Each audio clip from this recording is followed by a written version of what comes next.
শিক্ষকদের ঈদ বোনাস বাড়ানোর প্রজ্ঞাপন জারি নিয়ে জটিলতা। বেসরকারি শিক্ষা প্রতিষ্ঠানে কর্মরত এমপিওভুক্ত শিক্ষকদের বোনাস বাড়িয়ে মূল বেতনের ৫০% করার প্রস্তাবে সম্মতি দিয়েছে অর্থ মন্ত্রণালয়। তবে চিঠিতে কর্মচারী শব্দ উল্লেখ করা হয়নি। বিষয়টি সমাধানের রুদ্ধদ্বার বৈঠক করেছে শিক্ষা ও অর্থ মন্ত্রণালয়। যারা ভিডিওটি দেখছেন তারা অবশ্যই ভিডিওটি শেষ পর্যন্ত দেখবেন এবং লাইক, সাবস্ক্রাইব করবেন। সেখানে সিদ্ধান্ত হয়েছে যে জটিলতা নিরসন না হওয়া পর্যন্ত বর্ধিত ভাতার প্রজ্ঞাপন জারি করা হবে না। ফলে আসন্ন ঈদুল আজহার আগে বোনাস বাড়ানোর প্রজ্ঞাপন জারি করা নিয়ে অনিশ্চয়তা দেখা দিয়েছে।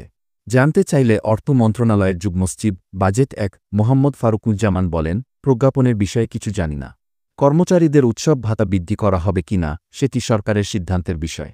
বিষয়টি নিয়ে আলোচনা চলছে। শিক্ষা মন্ত্রণালয় সূত্র জানিয়েছে, শিক্ষক কর্মচারী উভয়ের ক্ষেত্রেই উৎসব ভাতা ২৫% করে বৃদ্ধির বিষয়টি মাধ্যমিক ও উচ্চশিক্ষা অধিদপ্তর মাউসি তাদের জানিয়েছে।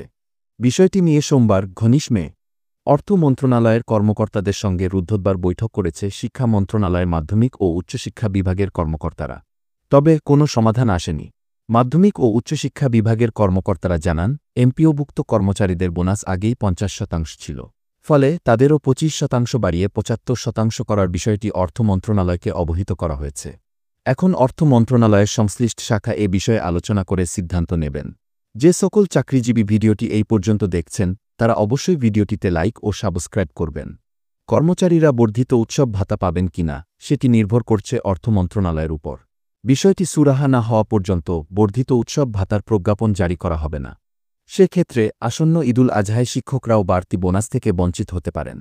জানা গেছে, গত ২১ এপ্রিল শিক্ষক কর্মচারীদের ভাতা বৃদ্ধির প্রস্তাব শিক্ষা মন্ত্রণালয় মাধ্যমিক ও উচ্চশিক্ষা বিভাগে পাঠায় মাউসি। সংস্থাটির মহাপরিচালক অধ্যাপক ড মুহাম্মদ আজাদ খান স্বাক্ষরিত প্রস্তাব সংক্রান্ত চিঠিতে বলা হয়, ২০২৪-২৫ অর্থবছরে বেসরকারি শিক্ষা প্রতিষ্ঠানসমূহের এমপিওভুক্ত শিক্ষক কর্মচারীদের ঈদুল আজহার উৎসব ভাতা বৃদ্ধিকরণের লক্ষ্যে বেসরকারি মাধ্যমিক বিদ্যালয়সমূহ ও বেসরকারি মহাবিদ্যালয়সমূহের ভাতাদি বাবদ সহায়তা থেকে ২২৯ কোটি টাকা পুনঃ উপযোজন করা প্রয়োজন। পরবর্তীতে মাউসির এ চিঠি অর্থ মন্ত্রণালয়ে পাঠানো হয়। অর্থ মন্ত্রণালয় থেকে ভাতা বৃদ্ধির বিষয়ে সম্মতি দিয়ে গত ১৪ মে মাধ্যমিক ও উচ্চশিক্ষা বিভাগের সিনিয়র সচিব বরাবর একটি চিঠি পাঠানো হয়।